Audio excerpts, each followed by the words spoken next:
Ignition sequence starts. 6, 5, 4, 3, 2, 1, 0. Liftoff. We have a liftoff.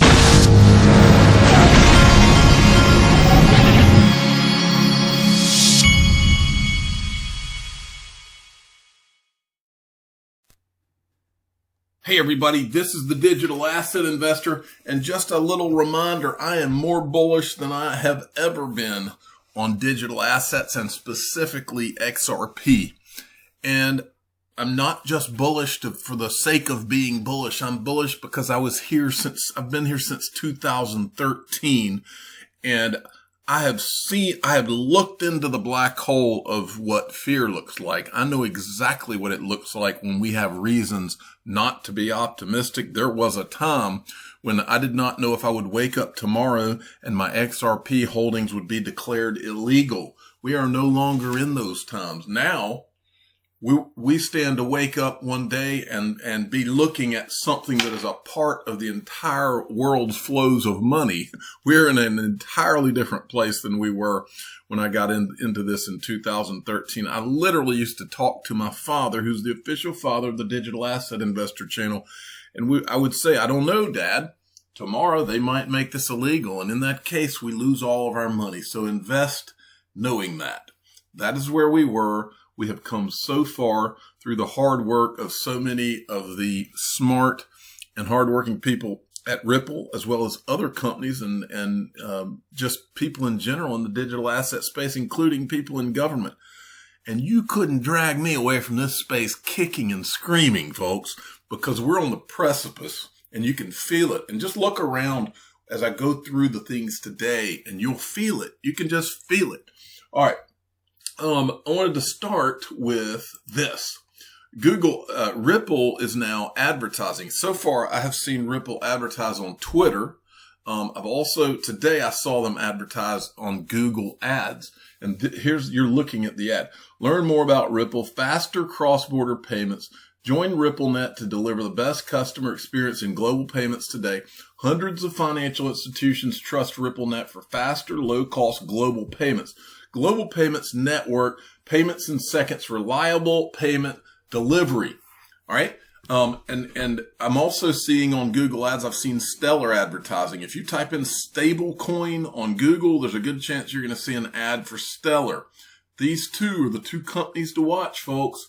I'll say it again. Now, just to show you, when you type in Ripple on Google, this is the first thing that comes up. I did not try searching other terms. So you can try that on your own time. I don't know what it is they're targeting. I would say if you typed in like global payments, it might come up, something like that. Okay. Jonathan D sent me this. Mickey B. Fresh said this right. Wow, this is fantastic news. TransferWise has been one of the few MSP holdouts not to join RippleNet. Zagone move there is strategic for RippleNet and TransferWise. Head of America's TransferWise for banks sounds like digital bank integration. Now, remember, Ryan Zagone used to head the regulatory, I can't remember his exact title, but he was in charge, one of the early guys, and I've shown you many videos, regulatory affairs or whatever, but he was the guy that was going to Washington, D.C. and all of the different conferences. He says, I'm excited to share that I am the new head of America's for TransferWise for banks. We're helping banks quickly adapt to a digital world with TransferWise experience consumers love, radically transparent, fast, and cheap. And just as Mickey B. Fresh here says that this is a strategic for RippleNet and TransferWise, it's good to see. All right. Roger Ver, I saw this and I wanted to show it to you because Roger Ver, remember, he was one of the first 2 or 3 employees at Ripple. And then he went on, he left and Bitcoin Cash he's a proponent of Bitcoin Cash. He says the very first Bitcoin Cash ATM machines have landed. They will be ready for public to use and save on Amazon via purse.io shortly. So, good news for him. And I think he's a friend to Ripple and a friend to XRP holders. And so anytime I can help Roger out, I met him when I was in Singapore, by the way. CSMA 144K, sent me this. David Schwartz did another podcast, and this is a good one. I'm going to play you a few clips from it. What do crypto, gaming, and sustainability all have in common? Listen to my latest BlockStars chat with entrepreneur Sid John Leopold to find out more. Now, here's his podcast, but first I wanted to show you who this guy is. This is an old Hodor tweet. This just in, a Stanford and Stockholm University study finds that XRP is the most eco-friendly cryptocurrency. And this was written by Sid John Leopold, and this Sid John Leopold is the one that Joel Katz, David Schwartz, is interviewing. Okay, and this Ripple's continuing this theme of talking about how Bitcoin is not good for the environment and it consumes too much energy. But there's several and here's his LinkedIn, by the way. Apparently he's started several companies, but very smart guy. You'll be able to tell. So we'll start here. First going to play, he compares XRP. He's talking about how XRP is more efficient than Visa and Bitcoin. Listen to this. Sustainability of our currency today. What currencies did you analyze and compare? Yeah, so in the scientific article, I compared Bitcoin, Ether, XRP, and the US dollar on the Visa network. And going into it, I somewhat knew that obviously Bitcoin and Ether were going to be the two coins or currencies, so to say, that would use far more energy than the other two. But what really surprised me is that XRP as a blockchain is more efficient than the US dollar on the Visa network. And Visa is built only for efficiency, I would say. Of course, they have some security parts there, but they are a centralized company. They have a centralized server farm that handles the transaction, so to say. Still, the XRP used less energy than the Visa network. So how much of a problem is this? Are we talking about a tiny blip in the sort of the energy landscape totally, or are we talking about something that's important today or something that might become important in the future if these systems expand? Put it in some kind of context. If you look at Bitcoin, it actually uses more energy than whole small countries, for example, Iceland and Syria. So this is not a minuscule blip on the radar when people are talking about Bitcoin uses a lot of energy. We are talking about massive amounts of energy.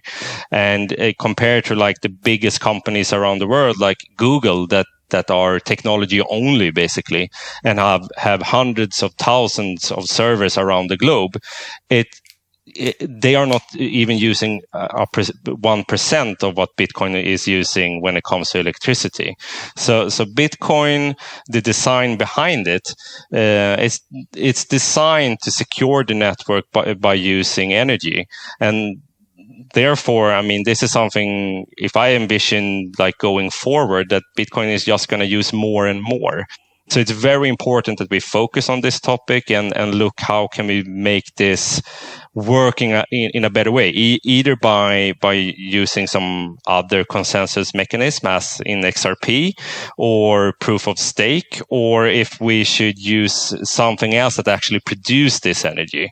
Because how it looks today, for example, in China, they are giving rebates to facilities producing electricity to mine Bitcoin.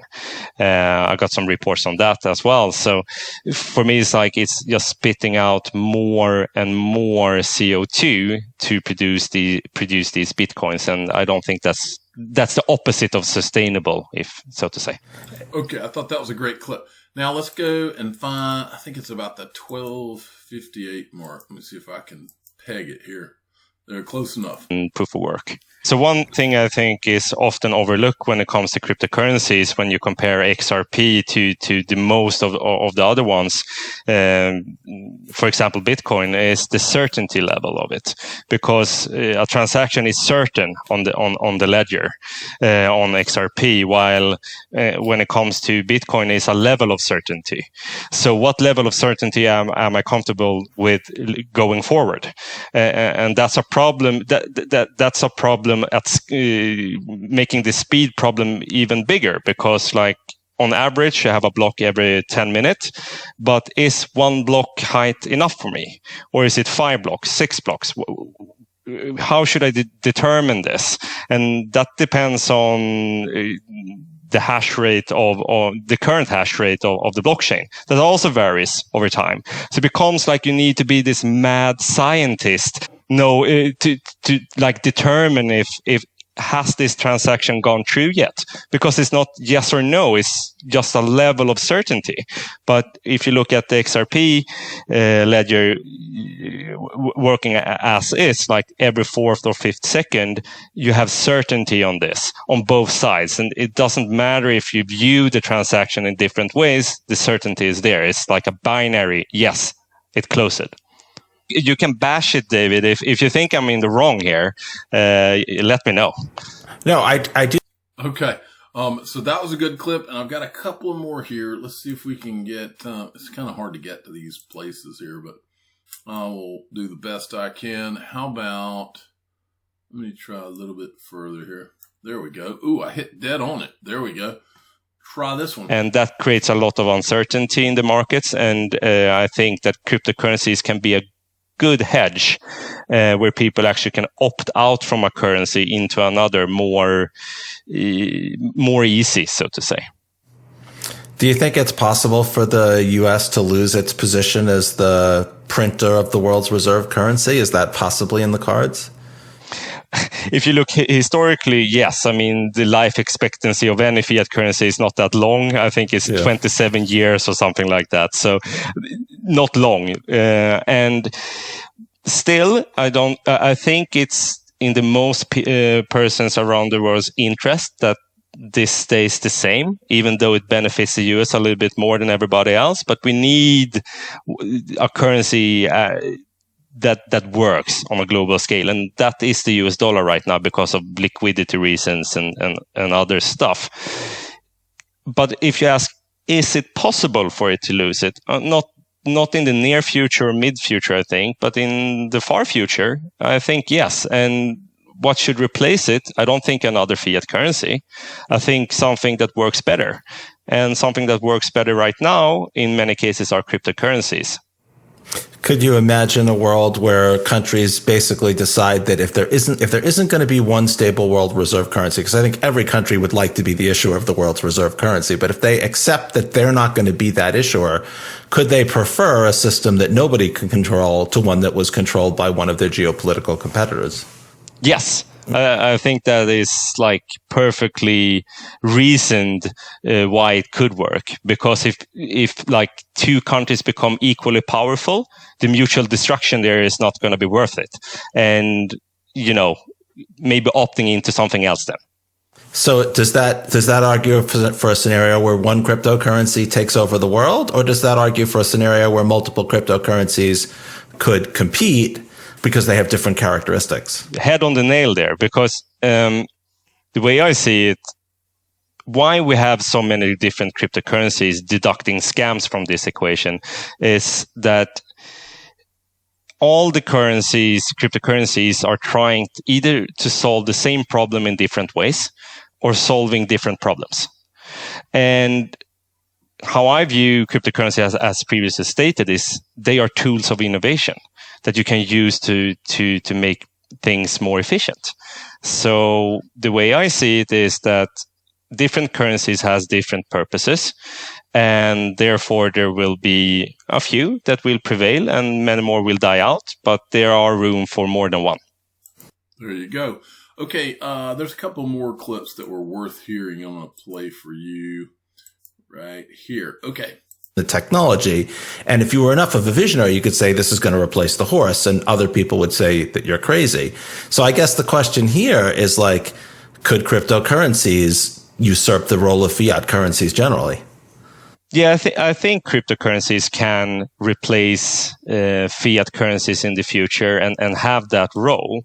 What I'm a little bit worried about is how that is going to unfold, because power is, usually not given, is taken. And how this is going to work with cryptocurrencies when you have this decentralized nature of it, and more users are using cryptocurrencies, and states having big problems in like showing that they are the best tool to use. Before, you had no choice. I mean, you were in a country, this is the currency, you're going to use it no matter what you like it or not.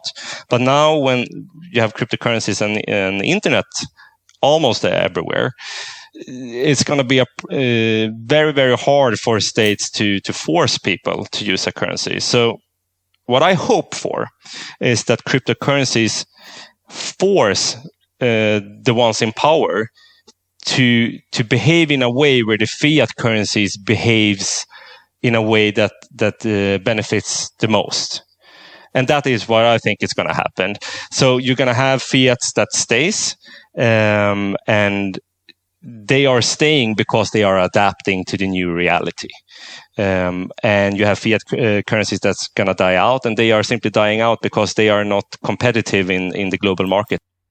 Now, there's one answer in this video that I was not expecting, but David Schwartz at the very end of this asks this guy what book he would recommend, the one book he would recommend to people.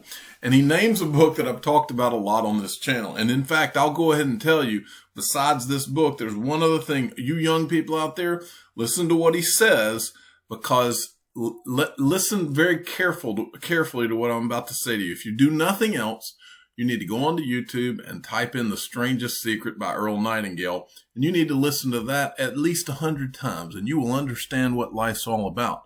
But the book that he mentions, I'm not going to say it, but I'm going to let you hear it from him. The book he mentioned, just remember, everything that you do, I don't care what you do in life, don't ever discount the fact that everything that you do is going to involve getting along with people. Everything.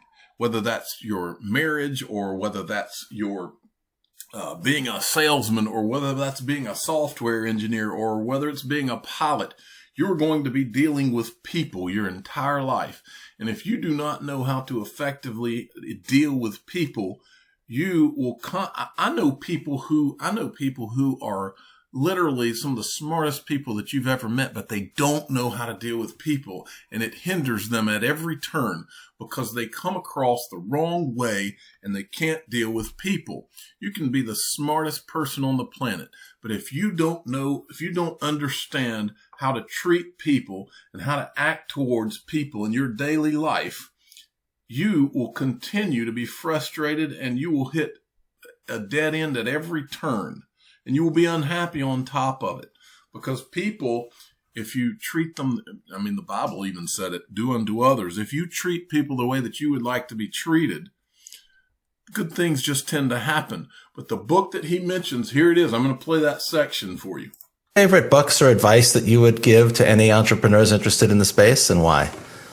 Oh, that's a big question. And there's so much to say about it. I mean, I've done every mistake you can do, and probably some right decisions along the way also. But there's one thing that's going to benefit everyone that listens to this podcast, and that's to read a book I read recently that I really wished I read much sooner, because it would have like spared me so much pain in life, and spared me from doing so many mistakes when it comes to relationships, both to my girlfriend and to my friends and family, and the relationships to my peers. And that is How to Win Friends and Influence People by Dale Carnegie. I think he wrote it in like 1920 or something. So it's a really old book, like around 100 years old. But the tone of it is modern. Some references are a little bit, that happened 100 years ago. I don't know who this person is who he references, but this book really resonated with me, and I think it's going to propel my life to even higher grounds. So, How to Win Friends and Influence People. Read that book. That's a recommendation. The guy is 1,000% right. That book, has changed more people's lives than you can even count. So it's Dale Carnegie, How to Win Friends and Influence People. And if you've never read it, go read it. I wish I could put that book in the hands of so many people that I deal with and see and hear on a daily basis. You could put that book in their hands. It would change their entire outlook on life, because if you don't know how to treat people right and do people right, your life will become one big frustrating mess. Trust me. Okay, now moving along. I wanted to show you this. This guy asked David Schwartz, he said, Joel Katz, David, serious question about the Flare snapshot. Ripple employees and certain ex-employees are not eligible yet. I saw your Joel Katz wallet was activated for the snapshot. Can you clear this up? Smart XRP holders are suspicious about redeeming. And he says, Joel Katz says, I assumed I was eligible for the drop because I'm neither Ripple Labs nor a previous employee of Ripple Labs, but I don't know. I had a lot of reasons for registering. No one reason significantly stronger than the others.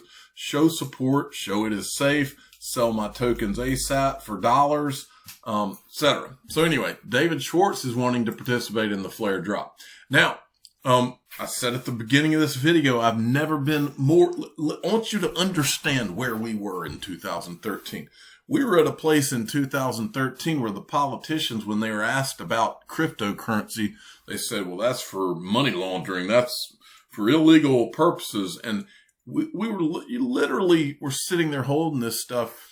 And you didn't know if you were going to wake up tomorrow morning and everything you had invested was going to be declared illegal and just drop to zero, because something's declared illegal. Why would anybody want to own it anyway? That's where we were. So when I say I'm more bullish than ever, what I'm saying to you is that I was there in 2013, and now I'm watching the most powerful committee in Congress in Washington, D.C., the most powerful country in the world. I'm watching them not just talk about it, but talk about it like this is almost imminent to employ some of these digital assets in mainstream finance and the financial world. This is the Task Force on Financial Technology. This is the Finance Committee in Congress, most powerful committee in finance. Advancing, and we need a cryptocurrency payment rail as a part of our payment system reforms. And I thank my friend, the chairman, and I yield back. I mean, you've got Congress people. These are people that speak with the President of the United States. We've shown you all the different connections on this channel. We have every reason to be mega bullish in not just in digital assets, but in XRP specifically, which is why I am. Listen to Tom Emmer, who's also the guy who said that he believes XRP is not a security. He was on a conference call with Brad Garlinghouse a few weeks ago. Begin to emerge and payment charters are granted, the OCC will continue to fulfill their mission. In addition, regulatory certainty is a goal that Acting Comptroller Brooks and I share. That's why last week I introduced the Securities Clarity Act, which would clarify securities law in a technologically agnostic way and allow for the distribution of an underlying asset that is in fact a commodity. With regard to blockchain technologies, the Securities Clarity Act would allow for the distribution of a token following a registered securities offering. So long as actors play by the rules of the road, they deserve the assurances that regulators will not continue to cause uncertainty and will in fact support innovation in America. I'm grateful for the support of Darren Soto, a co-chair of the Blockchain Caucus like myself, and Ro Khanna, a member of the caucus and California member, whose district has directly seen the benefits of these new technologies. It's through practical, nonpartisan solutions like this that this task force can be most effective during this in going into the next Congress. Again, I'd like to thank Chairman Lynch for convening this hearing and leading the task force, and I hope we will continue to work together to better understand financial technologies and the ways Congress can support and foster innovation in America. I yield back. One of the good guys, go contribute to him if you haven't. He's accepting crypto donations now. Okay, DTCC, folks. And remember, when I say DTCC, we're talking about derivatives. We're talking about all of the money. DTCC pinned this tweet from September 29th today. Advancing Together, DTCC's new white paper outlines steps for complete dematerialization of U.S. physical securities. They're talking about putting these securities on the blockchain, folks. DTCC is building consensus among stakeholders on critical next steps to fully transition securities processing from physical certificates to electronic records. Blockchain, folks, blockchain. Listen to this line right here. The complete dematerialization of physical securities, fully transitioning away from paper to electronic records, will contribute to a more cost-effective, efficient, transparent, secure, competitive, and above all, resilient marketplace for all, said Murray, whatever his name is, DTCC Managing Director and Head of Clearing Agency Services. The world of online, not only cashless, but contactless commerce has accelerated and has forever reshaped every aspect of consumer behavior. Physical securities processing is no different. And it is well past time we as an industry move forward together toward a better solution that reduces risk to the marketplace. Blockchain, folks, because remember, go back. This is my dad's always telling me to show this. The official father of the Digital Asset Investor channel. This is his favorite document. He tells me, he said, you need to show that again. Remind your audience. He tells me this all the time. And it will never get old either because it shows us the timeline. But DTCC, remember, let's go down. DTCC is everywhere. Hyperledger Foundation members. DTCC, where is it? I know it's on, there it is right there. DTCC. Then when we go down to look at the ultimate slide, which is our final slide, DTCC, XRP Ledger, all the money, enabling interoperability across platforms 2020 to 2025. That's the timeline, folks. Now, if you haven't done it, I forgot to pull it up, but in the description of this video and all my videos, I have added in all of the links to the Link to platform so that you can go and download that Link to app. These guys are going to be doing their monthly investor conference, and just by downloading the app and signing up, you can come in there and you'll be able to come into their investor conference call that they're doing every month with all of these accredited investors. And you can sit there and you can watch billionaires like Tim Draper and some of these high profile people in blockchain, and you can listen to what they have to say. It's a really unique opportunity. So go in the description of my video. I have a link to their website. You can sign up there, or if you're Apple, there's a link for that. And if you want to download the app in the Apple Store or the Android as well, they're all there. I'm the digital asset investor. I'm not an investment advisor. This is for entertainment purposes only. Please subscribe, hit the like button, tell your friends and family. Go get that app and you can come into the investor conference. And I plan on being in those things just about every month if they let me come in. Thank you for listening. Every day, billions of people around the world are mocked, ridiculed, laughed at, and embarrassed by their friends, family, and even strangers. These people go through their days knowing there are secrets being kept from them. They hear the faint whispers behind closed doors. The information and knowledge is held very close and only shared with others who were fortunate enough to find out. Feeling lost, rejected, and ostracized, these people give up, never finding out what digital assets the digital asset investor holds. But there is hope. Join the free Digital Asset Investor email newsletter and find out what digital assets he owns each month, including investments he's considering. Click the link in the description of this video or go to digitalassetinvestornewsletter.com. Put an end to your days of gloom and depression. Join the greatest free digital asset email newsletter ever created.